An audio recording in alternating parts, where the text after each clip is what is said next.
Jadi artinya walaupun bekerja di syarikat kecil, gaji tak stabil, gaji kecil, keuntungannya bukan pada gaji. Bukan.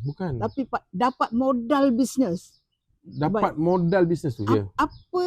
Apa yang kita dapat dari bos kita? Kalau kita betul-betul lah kita betul-betul berkuli, betul-betul ambil peduli masa kita berkuli itu, kita boleh dapat nombor satu, kita boleh dapat wisdom bos-bos kita. Walaupun banyak orang muda kata bos-bos ni bodoh lah, apalah kan, dia ada wisdomnya. Jadi kita ni boleh belajar dengan wisdom itu. Nombor dua, paling-paling utama, kita dapat kenal network bos-bos kita. Sebab company kecil, syarikat kecil, jika bos kita nak suruh hantar surat, kita lah yang pergi hantar. Bos nak suruh call supplier, kita jugalah yang call.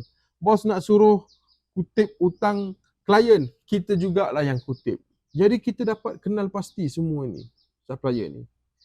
Dan ini adalah modal paling besar sekali apabila kita mahu memulakan bisnes besok. Kita dah tahu dah. Kita dah tahu, orang kata lubuk lah, dah tahu lubuk dah. Nak cari kertas di mana? Ya. Nak cari dakwat di mana? Ya. Nak cari t-shirt murah di mana? Betul. Nak cari tempat printing yang murah di mana? Kita dah tahu dah. Kalau kita ni berkuli mesin rumput, kita tahulah kedai mesin dekat mana, hendak repair di mana, bos beli spare part di mana. Jangan kita katakan yang bila kita berkuli, contohnya buat rumah ataupun jadi pencuci longkang, kita tak dapat belajar apa-apa. Tidak. Kita akan tahu.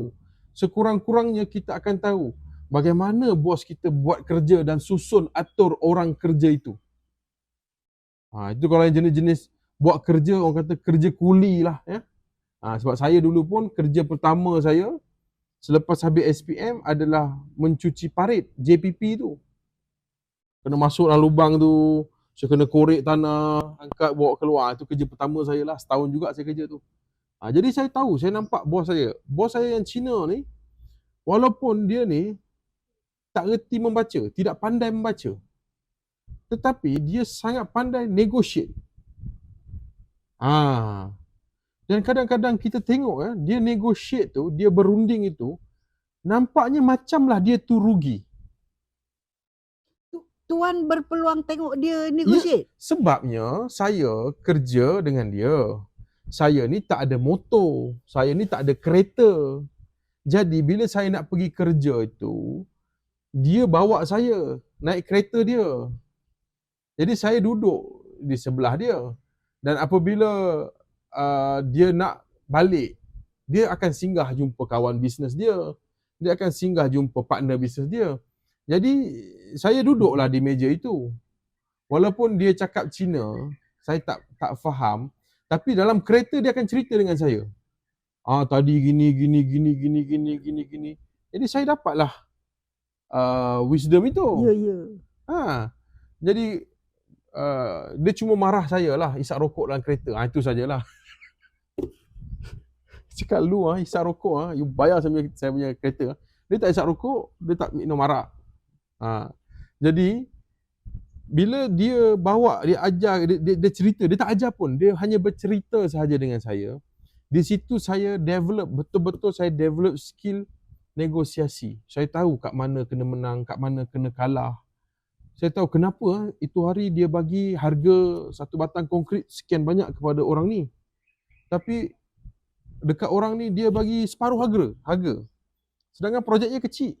Rupa-rupanya dia cerita orang ini dia ada syarikat kontraktor yang buat rumah-rumah yang 12 pintu, yang 30 pintu. Dia bukan yang besar-besar, yang kecil-kecil.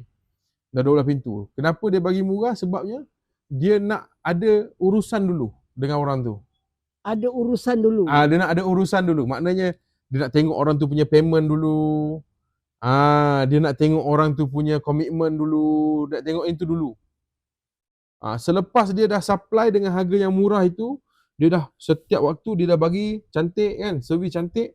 baru dia naikkan harga produk yang lain. Bukan yang itu. Bukan yang itu. Dia naikkan yang lain. Walaupun lah orang tu tahu harganya mahal sedikit, tapi sebab dah selesa bekerja, tutup mata saja kasih jalan. Itu saya belajar yang itu. Dan di situ dia dapat bermacam-macam projek lah, kerana orang itu sudah ada lebih kurang 3 site yang berjalan 30 biji. 3 site yang berjalan 30 biji. Jadi kami dapat 2 site. Mula-mula hanya supply batang piling saja. Selepas tu dia supply batu, supply dinding, supply bumbung, supply tingkap. Hampir satu tu sah, site itu dia dapat.